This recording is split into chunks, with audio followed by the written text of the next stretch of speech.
Well, I already got it started, but I don't know if you guys wanted to be part of this or not. But anyway, we're going to go ahead and do the regulator in here.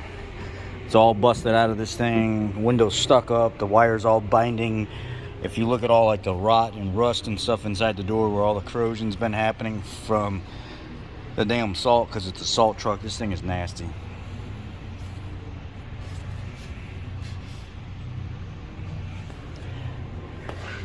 Wires and stuff busted off of it.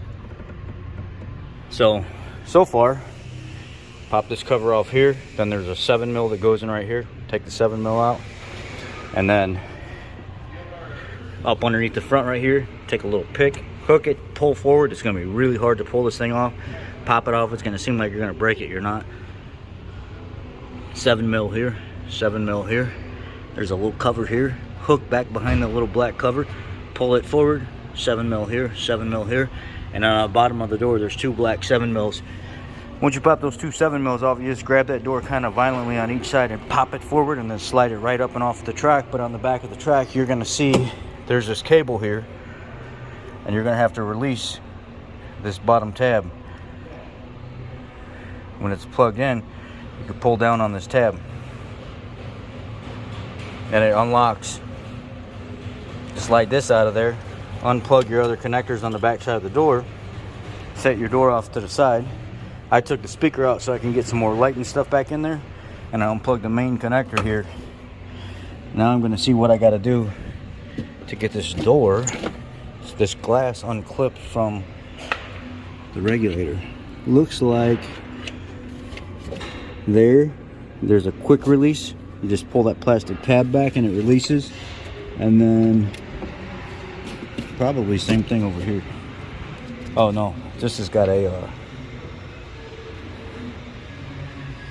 I might have, oh, that's part of the regulator assembly. So there's a bolt here, or nut here, a nut here, a nut here, and probably another nut hiding behind this up here.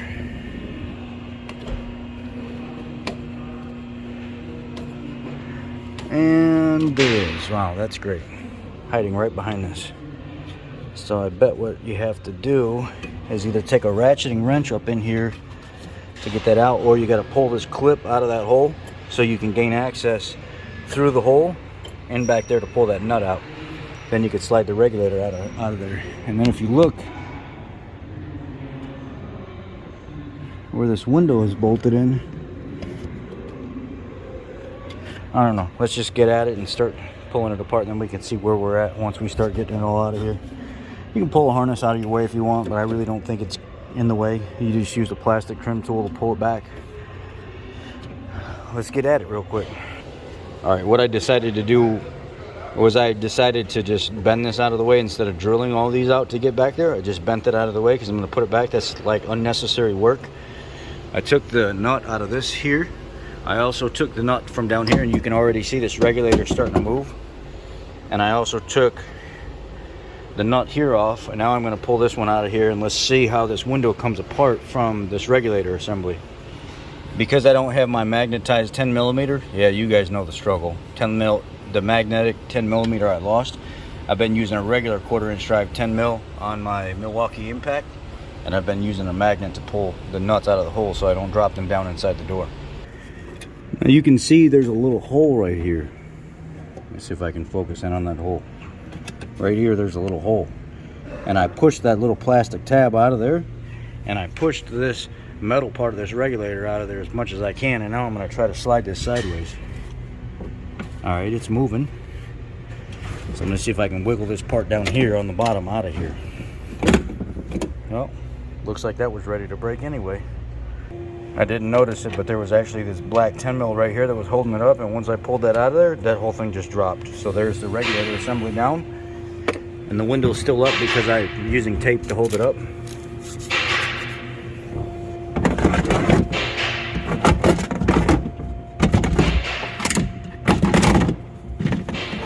Let me go ahead and start to fish the rest of this out of here. Now I got this part right here, this pin right here to slide out of the hole completely. And now, after this channel dropped down here, now you can see the exposed little plastic locking tab right there, right here. that you got to push in. You got to push that little plastic nub right there in, and then that whole regulator will slide out of there, and then your tape is the only thing that's going to hold the glass.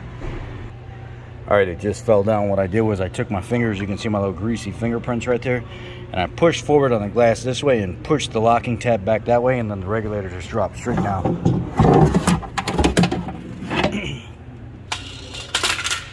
There's the old broken, rotten regulator. And now basically the new regulator, you're going to slide this part in here.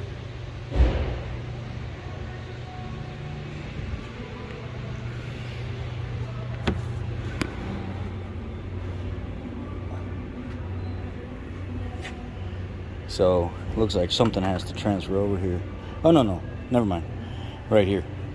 So you're actually going to get this in and mount it up, and then you're going to drop the glass down into the regulator. So let me get this down in here and mount it up. I'm going to put this side in first, and then I'm going to slide this other side in, and then you will lower the glass down into the locking tabs where they go. Right where it sits now, it's on the bottom. See these channels right here?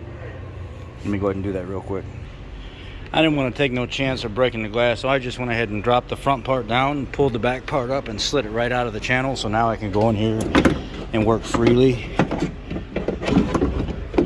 So I'm not having to worry about breaking the glass.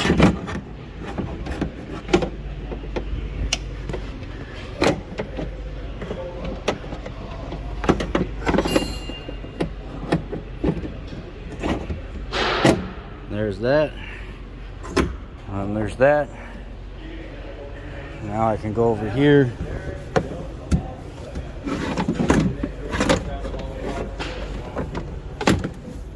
Am I getting caught on something down there?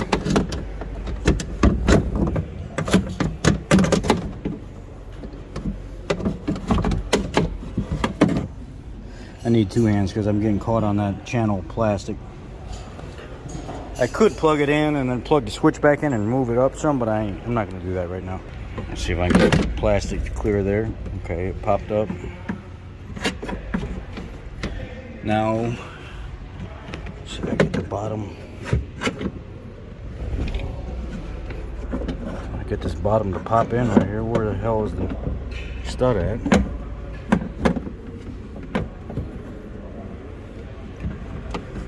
Maybe I gotta do the top first. I don't know. Oh, I just saw it. I just saw it. There that one goes. And there that one goes. And that's also lined up. Alright, at this point, all your bolts are in. Go ahead and bolt everything down. Boom, boom, boom, boom, boom. And then slide your glass down into that, or raise it up to where the glass would be. I'm going to try to slide it down and lock it in because I could see where my locking points are while it's in the down position. Alright, I used my magnet to go ahead and feed all the nuts on. Now let's go ahead and...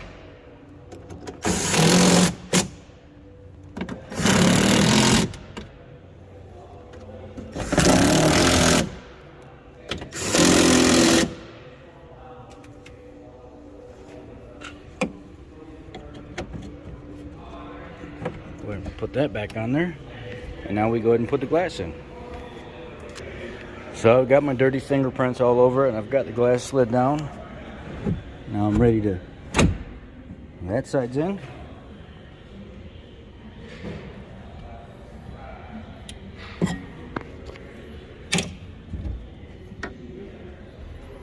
This side needs a little bit of coaching, and now that side's in. Your window's set. There's nothing else to do at this point other than put the door back together and raise the window up and down.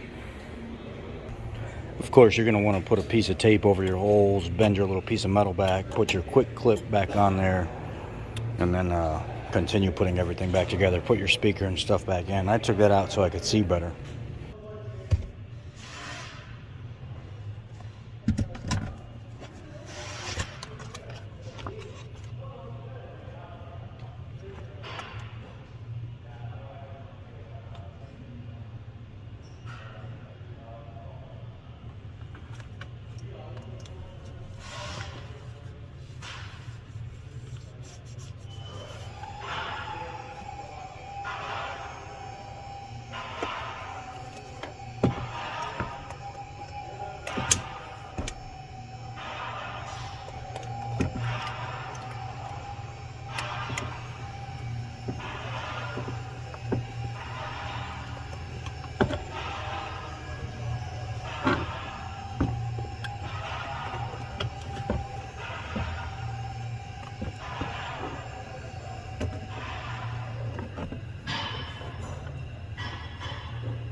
Get a little tight with that one and it's spun, but it's plastic and plastic anyway. It's not going to pull out. Now, trying not to edit any of this so you guys can see the majority of it just raw. There.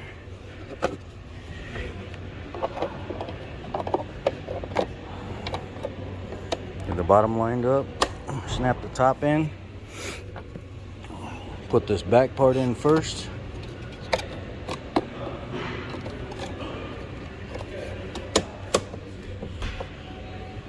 Spray your channel real quick with some silicone spray all the way around, or Sil Glide.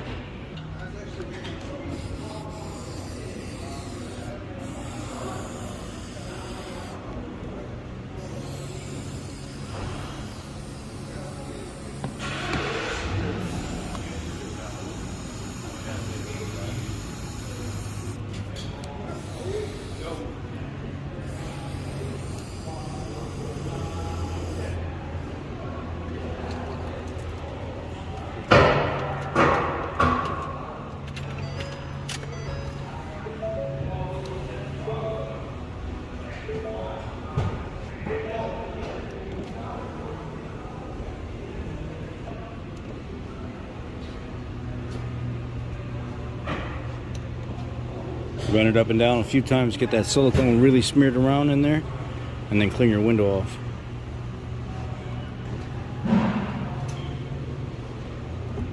Let's get the window cleaned off real quick. Get all the fingerprints and stuff off of it. Probably leave it about right there. Enough to get the fingerprints out. A little gap. Come over here with some real high ammonia streak-free Windex. All right, there we go. Everything cleaned off, everything good to go. And get it back to the customer. We got to do one more thing. I'll have a separate video for you guys on replacing, because if you look here, it says driver door jar, but it also said hood ajar. See if it comes back up. Driver door ajar. Well, now it's not saying hood ajar. It was saying hood ajar before because the latch is malfunctioning. So I'm going to replace the hood latch. And now it's not malfunctioning anymore. What the heck? Anyway, that'll be another video.